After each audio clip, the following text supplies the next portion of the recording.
Fala, galera! Hoje vamos falar sobre um anime que com certeza vai chamar a sua atenção. Nageki no Boureiwa Intai Shitai. Temos um protagonista extremamente inteligente, um mundo cheio de caçadores de tesouros e desafios perigosos. Então, se você quer a parte 2, já deixa o like, se inscreve e comenta para dar aquela engajada. Agora, sem mais enrolação, bora pro conteúdo. O anime começa com um grupo de 6 amigos decidindo se tornar aventureiros para explorar cofres de tesouro ao redor do mundo e conquistar riquezas e glória. Um dos garotos afirma que o objetivo do grupo é ser o melhor grupo de caçadores do mundo. Além disso, eles sonham em ir para a capital imperial, Zerbrudia. Anos depois, vemos Cry e Andrei caminhando pelas ruas da capital e explicando que os caçadores de tesouros são tratados como astros. Eles viajam pelo mundo em busca das ruínas conhecidas como cofres de tesouro. Cry explica que encontrar esses cofres pode render artefatos poderosos, mas também é extremamente perigoso, pois os caçadores precisam enfrentar monstros conhecidos como fantasmas. Ele também menciona o clã First Step, um dos mais renomados da capital, que está recrutando novos membros em um bar. Cry comenta que os clãs funcionam como sociedades entre os membros, ajudando a fortalecer seus integrantes. No entanto, ele lamenta por nunca ter conseguido entrar em um grupo. De repente, uma garota o aborda perguntando se ele também está procurando um clã. Ela se apresenta como Ruda Rubek e diz que acabou de ser promovida ao nível Treazuri Hulk, TR. Cry se apresenta como Cry Andrei, mas não a cumprimenta, deixando a garota com a mão estendida. Ruda ignora isso e comenta sobre o cofre Ninho do Lobo Branco, onde teve dificuldades. Por isso, ela quer entrar em um grupo para evoluir como caçadora. Enquanto conversam, um homem desdenha dela, dizendo que caçadores de nível TR são fracos e não têm chance na capital. Ruda rebate, explicando que as vagas do clã não exigem nível mínimo. Quando o sujeito insiste em incomodá-la, ela o desafia para uma luta. Antes que isso aconteça, representantes do clã intervêm e lembram que caçadores jamais devem sacar suas armas em público. Dentro do bar, onde ocorre a seleção, Ruda fica impressionada com o calibre dos caçadores ao redor. Cry menciona que já é a 5ª vez que ele está ali. Ao observar os participantes, Ruda anota um grupo específico e pergunta quem são eles. Cry explica que se tratam dos Ark Brave, um dos grupos mais fortes, conhecidos por completar cofres de nível 7 com apenas 6 membros. Seu líder, Ark Rodan, é extremamente respeitado, mas raramente aceita novos membros. No meio da conversa, eles percebem uma mesa vazia. Cry explica que pertence ao grupo Strange Grief, fundadores do clã First Step.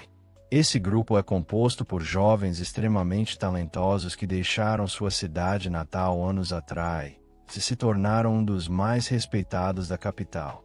Para surpresa de todos, Cry revela que esse é o grupo de seus amigos de infância. Enquanto a seleção continua, um garoto ruivo começa a gritar, pedindo para entrar no grupo Strange Grief.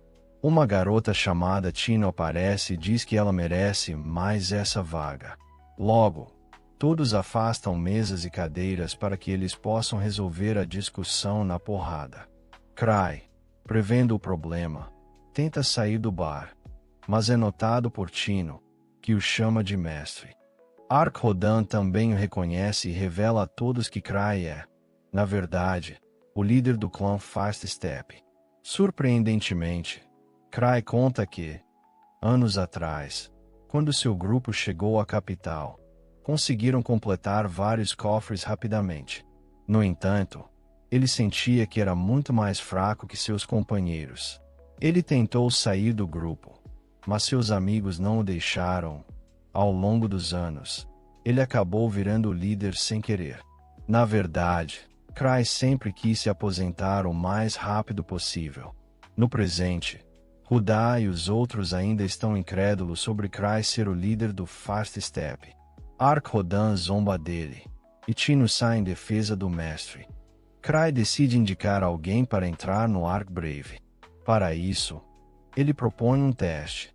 Aquele que pegar um anel que ele joga no meio dos caçadores será escolhido. O anel acaba caindo no colo de Gilbert, mas Tino rapidamente o chuta para longe, tentando pegá-lo. No meio da confusão, Cry aproveita para fugir do local. No dia seguinte, ele vê nos jornais que a seleção do Arc-Brave resultou em uma destruição total do bar. A vice-mestra do clã, Eva Ruinfield, informa que a associação de aventureiros quer falar com ele. Cry tenta empurrar essa responsabilidade para Arc-Rodan, mas Eva explica que o chamado é especificamente para ele. Sem alternativa, Cry comparece e pede desculpas de forma exagerada. O tenente Garg diz que, como líder do Fast Step, ele precisa dar o exemplo. Como punição, Cry precisa escolher um trabalho chato da associação. Ele escolhe a missão coleta de ossos. Ao sair, Gar comenta que Cry ainda é o mesmo de sempre, escolhendo as missões mais perigosas sem nem perceber. Mais tarde, Cry encontra Tino e descobre que ela recuperou o anel que ele jogou no meio da confusão. Ele a chama para uma missão, mas, ao saber disso, ela desaparece na hora. Logo em seguida, Cry a encontra com um de seus tesouros rastreadores. Tino reclama, dizendo que queria ser levada para tomar sorvete. Cry tranquiliza ela, dizendo que haverá outras pessoas na missão, incluindo Rudá. Ele se lembra do seu passado com seus antigos colegas caçadores, voltando ao momento em que chegaram à capital. Diz aos seus amigos que sente estar sendo um peso para o grupo. Por isso, Kai sugere voltar para casa, mas ao ouvir isso, Luke intervém. Luke diz que Kai está se preocupando demais com algo banal. Ele toma a frente, chuta os portões da guilda, em seguida, ergue sua espada, desafiando o melhor espadachim do local a aparecer. Ao ver Luke roubando todos os holofotes, Ellie se coloca ao lado dele e se apresenta como a melhor ladina do mundo. Ela diz que estão ali para se registrarem como caçadores de tesouro. Enquanto conversam com outros caçadores, Luke se impõe e afirma que a verdadeira força de um homem está na sua habilidade, não na arma que utiliza. Ele usa uma espada de madeira, pois acredita que isso torna o espadachim mais forte. Quando Cry vai registrar o grupo, a recepcionista pede para ele escolher um nome. No entanto, Kai percebe que ainda não pensaram nisso. A recepcionista sugere que escolham com cautela, pois o nome representará o grupo. Aproveitando a oportunidade para brincar com a situação, Kai decide colocar um nome zoado de propósito para que as pessoas não os levem a sério. Ele escolhe Strange Griff. Todos questionam o nome, dizendo que não parece o de um grupo de heróis. Apesar do desapontamento inicial, os amigos de Kai acabam elogiando o nome apenas para convencê-lo a permanecer no grupo. Mesmo com esse nome em comum, o Strange Griff conseguiu se destacar na Era de Ouro dos Caçadores de Tesouro, ganhando enorme fama, incluindo o próprio Kai. Voltando ao presente, Greg ainda não acredita no que está vendo e pergunta se Cry realmente é o líder do clã das pegadas. As pessoas ao redor começam a elogiá-lo, chamando-o de Mil Truques, um caçador de nível 8. Tino pede que todos se ajoelhem diante do seu mestre, mas Kai pede para ela não exagerar. Ele explica que Mil Truques foi um título que recebeu como líder do Strange Griff, dado pela associação para aqueles que se destacam. Gilbert, no entanto, se recusa a acreditar que Cry seja tão poderoso, pois não aparenta ser um guerreiro treinado. Tino, irritada, provoca Gilbert, mas é repreendida por Cry. Ela insiste que não conseguirá trabalhar com Gilbert, pois ele só fala e não age. Gilbert volta a desafiar Cry, dizendo que ele não pode ser de nível 8. Greg o chama de idiota, avisando que está comprando uma briga que não pode sustentar. Cry ignora Gilbert e pede para Greg e Uda ajudarem na missão. Ele diz a Tino que pode pedir ajuda ao clã, caso precise. Quando está prestes a ir embora, Gilbert o desafia para um combate. Cry, no entanto, coloca Tino para lutar contra ele. Cara a cara com Gilbert, ele se lembra de sua falha anterior com o anel e promete que não repetirá o erro. Gilbert afirma que enfrentará Kai assim que derrotar Tino. Cry informa que Tino também é nível 4, portanto não será fácil derrotá-la. Mesmo assim, Tino decide lutar sem armas, confiando na sua força. Cry percebe que Tino realmente é mais forte que Gilbert, mas o problema é a lâmina do purgatório que Gilbert carrega. Gilbert se sente subestimado e decide lutar sem sua arma também. No início da luta, Tino transforma Gilbert em passarinho, dando-lhe um chute certeiro no rosto. Gilbert, irritado, tenta atacá-la novamente, mas Tino imobiliza seus braços e o avisa para não desrespeitar seu mestre. Ela finaliza a luta com um único golpe, deixando todos impressionados com a força do Strange-Griff. Gilbert se lembra de seu passado, quando treinava arduamente e superava adultos na espadacharia. No entanto, ao se ver derrotado, percebe que subestimou a verdadeira força do grupo. Cry nota que Gilbert provavelmente deixou seu antigo grupo por não conseguir acompanhar a diferença de força. Gilbert entende tudo errado e pensa que Cry é o mais forte do grupo, apenas fingindo ser fraco por bondade. Ao ver a espada de Gilbert, Kai fica curioso e percebe que a lâmina do purgatório é uma excelente arma, mas se surpreende ao liberar um poder que nem mesmo Gilbert conseguia despertar. Seguindo para a missão, Kai explica que a mana é a substância fundamental do mundo e que os cofres do tesouro são fenômenos criados pela concentração de forças espirituais. O ninho do lobo branco era originalmente habitado por lobos Silvermund, que foram extintos pela caça desenfreada. O cofre surgiu nesse local, manifestando um fantasma vingativo de um lobo. Kai começa a se preocupar com a segurança de seus aliados, pois descobre que o fantasma ficou mais forte e até um feiticeiro de alto nível desapareceu na região. Para não alarmar seus amigos, ele finge estar treinando Tino, mas logo sai para pensar. Ele tenta se tranquilizar, dizendo que Gilbert é capaz e que, com a espada, tudo ficará bem. No entanto, percebe que Gilbert não está mais com a espada. Enquanto isso, Tino e os outros percebem que a missão é muito perigosa. Tino acredita que Cry planejou tudo, mas Greg argumenta que eles se conheceram ontem, então é improvável que ele tenha calculado tudo. Mesmo assim, todos começam a acreditar que Cry realmente tinha um plano. Cry percebe que enviou seus aliados para a morte sem pensar direito. Como não pode chamar ajuda devido ao horário, decide ir atrás dele sozinho. No caminho, Evil questiona sobre um saco gigante que ele carrega. Cry tenta inventar uma desculpa, mas ela logo percebe que ele está indo resgatá-los. Ele ativa uma relíquia de voo para escapar, mas Eva lembra que essa relíquia tem um defeito. Não possui um método de pouso seguro. Agora, resta ver como Cry vai salvar a galera.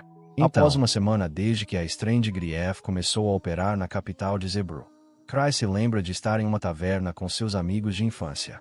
Durante a conversa, uma das garotas menciona um momento em que encontraram um ciclope dentro de um cofre de nível 1. Algo extremamente incomum, já que ciclopes são monstros de nível 4 ou superior. Ouvindo isso, Cry fica surpreso. Um homem bêbado, ao escutar a conversa, se aproxima do grupo e duvida da veracidade da história, pois um monstro desse nível jamais apareceria na caverna dos Goblins. Ele insiste em fazer várias perguntas sobre o ciclope até que uma das garotas mostra a bolsa onde guardou o olho da criatura. Ao ver aquilo, o homem grita assustado.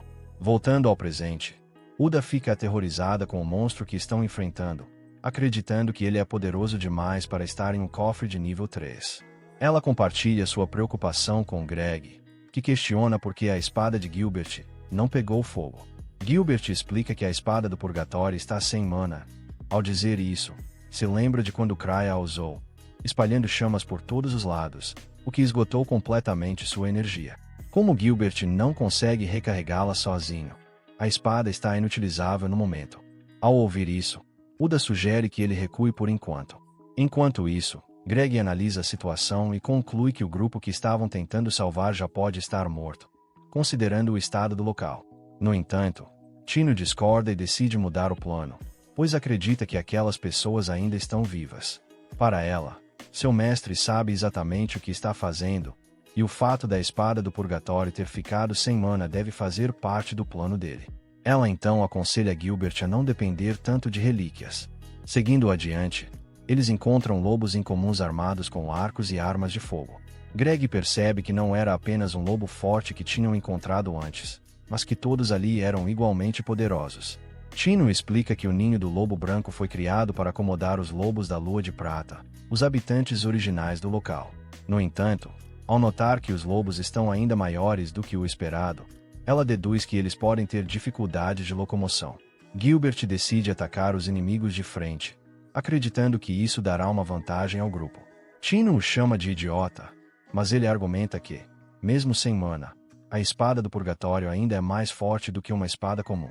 Chino então reforça sua responsabilidade como líder do grupo, garantindo que todos voltem vivos, pois esse é o mínimo que seu mestre espera dela. Assim, ela decide atacar os lobos ao lado de Uda, por serem as mais ágeis do grupo, enquanto os demais atacam pela retaguarda. Enquanto isso, Cry continua se dirigindo ao local, preocupado principalmente com Chino. Ele implora para que ao menos ela esteja bem, pois não se importa se o resto do grupo for usado como escudo.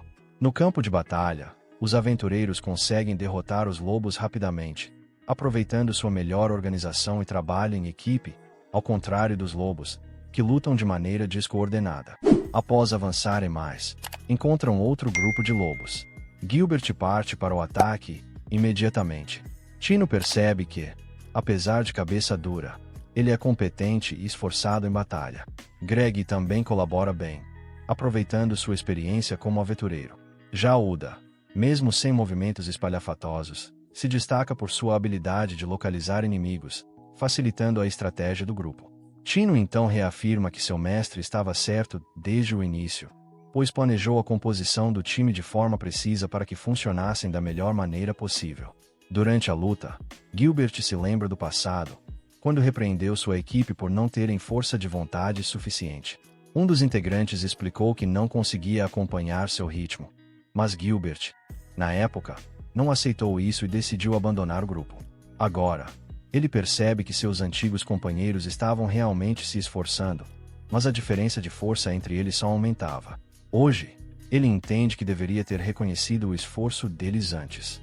Após derrotarem os lobos, o grupo segue adiante e encontra um espaço mais amplo. Chino coloca a mão na parede e sente uma presença próxima, concluindo que se trata do chefe do local. Greg sugere fugir, mas Chino recusa, acreditando que, como chegaram ali sem nenhum arranhão, devem conseguir continuar.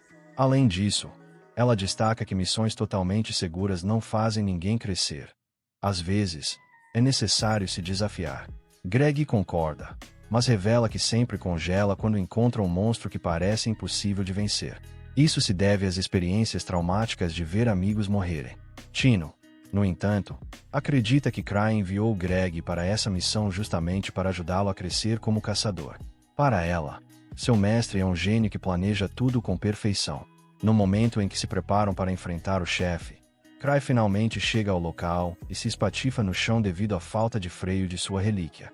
O grupo enfrenta o chefe com trabalho em equipe, mas, durante o combate, Greg tem sua espada quebrada ao meio, ficando vulnerável.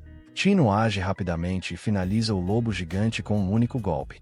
Greg reclama sobre sua espada quebrada, mas Gilbert o lembra de que ele deveria estar agradecido por estar vivo. Porém, antes que possam comemorar, uma horda de lobos gigantes aparece. Diante da situação, Chino questiona se os planos de seu mestre estavam certos, pois essa nova leva de inimigos parece excessiva. Ela decide fugir pela passagem à direita, mas um dos lobos bloqueia a saída. Gilbert e Greg se oferecem como isca para permitir que Chino e Uda escapem, mas Chino recusa, afirmando que ninguém será sacrificado.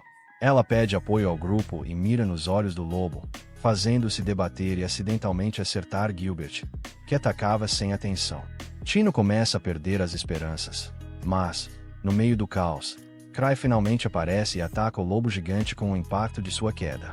Os outros lobos tentam atacá-lo, mas ele usa uma relíquia para criar uma cortina de fumaça e ordena que todos corram. Chino se surpreende ao ver Cry correndo tão devagar e o pressiona. Uda explica que está ferida e não consegue correr mais. Ao perceber isso, Cry pede desculpas.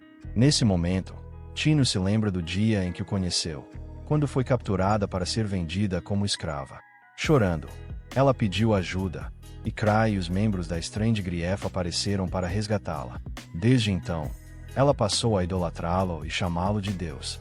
De volta ao presente, Greg e Gilbert agradecem Cry por salvá-los, mas Tino fica triste por não ter conseguido cumprir sua missão sozinha. Huda a consola, destacando que, sem ela, todos teriam morrido. Cry reconhece o esforço de Tino ao ver seus ferimentos e a cura com uma de suas relíquias. Por fim, Greg menciona que deixaram chefes vivos na área, mas Cry responde que isso é o de menos, e que precisam sair dali o mais rápido possível.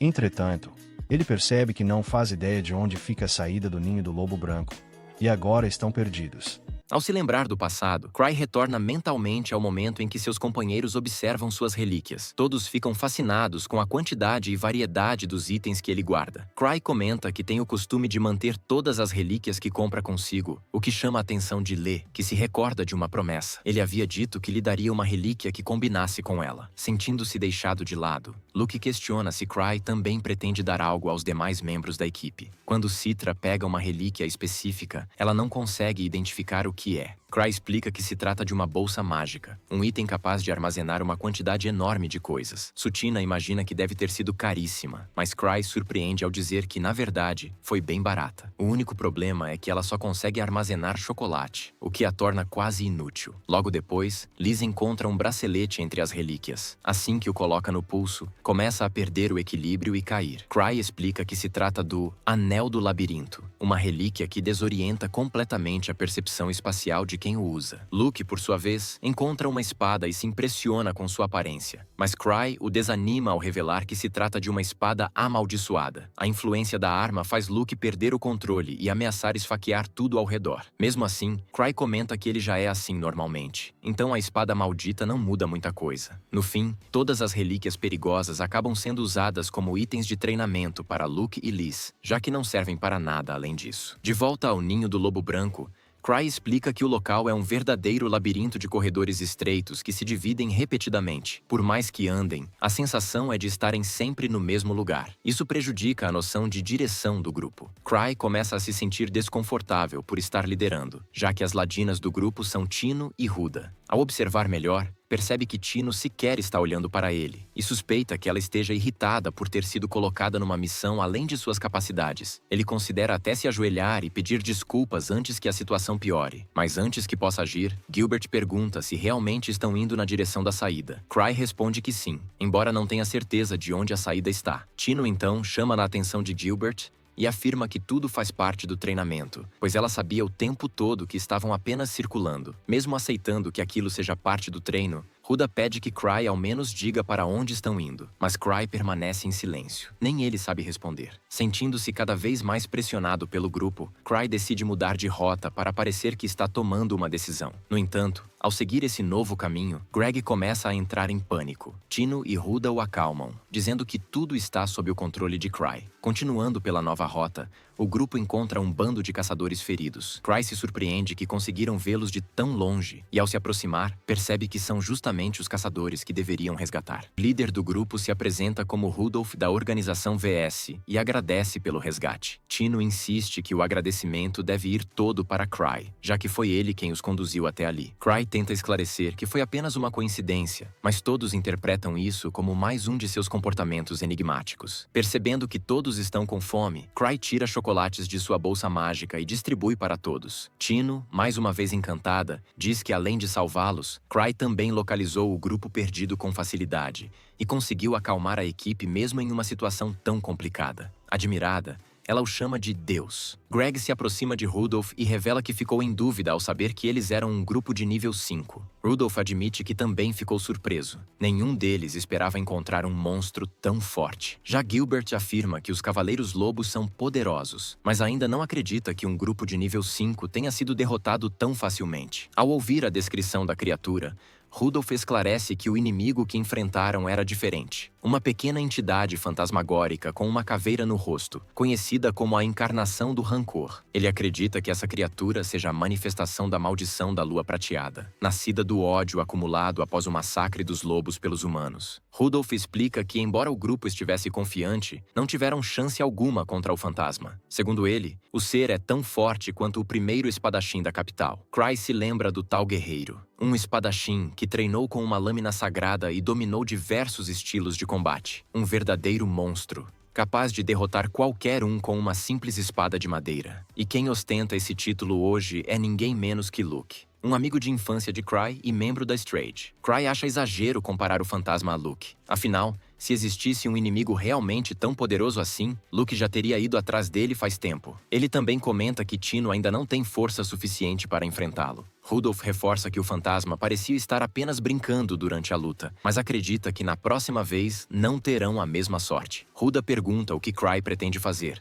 mas ele hesita. Após pensar, diz apenas que o melhor é fugir antes que se deparem novamente com aquela criatura. Ele então entrega a liderança da missão para Tino e pede que todos sigam suas ordens. Tino, insegura, se rebaixa dizendo que não é nada comparado a Cry. Ele usa a mesma desculpa de sempre. Isso também faz parte do treino. Durante o trajeto, Rudolph agradece novamente e se oferece para servir de escudo caso reencontrem o fantasma. Sutina tranquiliza o grupo dizendo que tudo ficará bem agora que estão com Cry. Apesar disso, ele sente o peso da responsabilidade e se dispõe a servir como escudo, já que não vê outra saída. De repente, monstros começam a se aproximar. Cry confere seus anéis de proteção. Restam apenas 5. Nota que suas armas não seriam eficazes para afastar os inimigos. Para piorar, sua slime citra e a espada amarrada à cintura haviam sumido. Tino percebe o inimigo se aproximando. É um monstro absurdamente poderoso. Rudolph confirma. É o mesmo fantasma de antes. Cry manda Tino recuar e se posiciona na frente dela. Ele decide usar o Night Hike para se lançar como um míssil humano,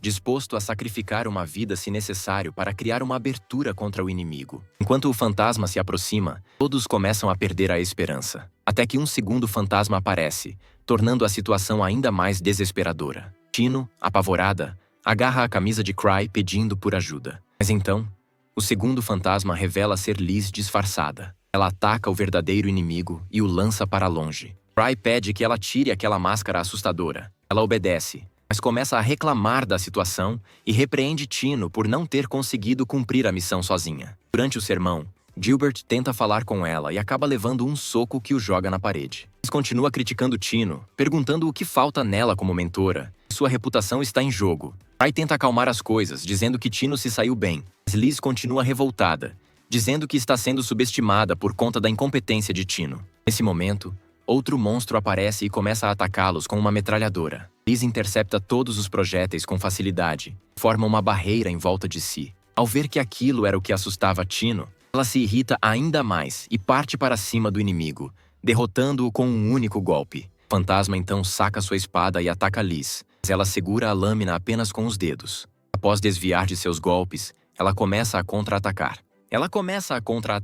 Explicando a Tino como se enfrenta aquele tipo de inimigo. Tudo isso enquanto xinga a ancestralidade da garota. Tino, completamente humilhada, começa a chorar. Após derrotar o fantasma, Liz volta para os braços de Cry. No dia seguinte, Gilbert entrega a espada do purgatório para Cry, dizendo que pretende recomeçar do zero até alcançar o nível de Liz. Todos ao redor tentam fazê-lo desistir. Afinal, isso parece praticamente impossível.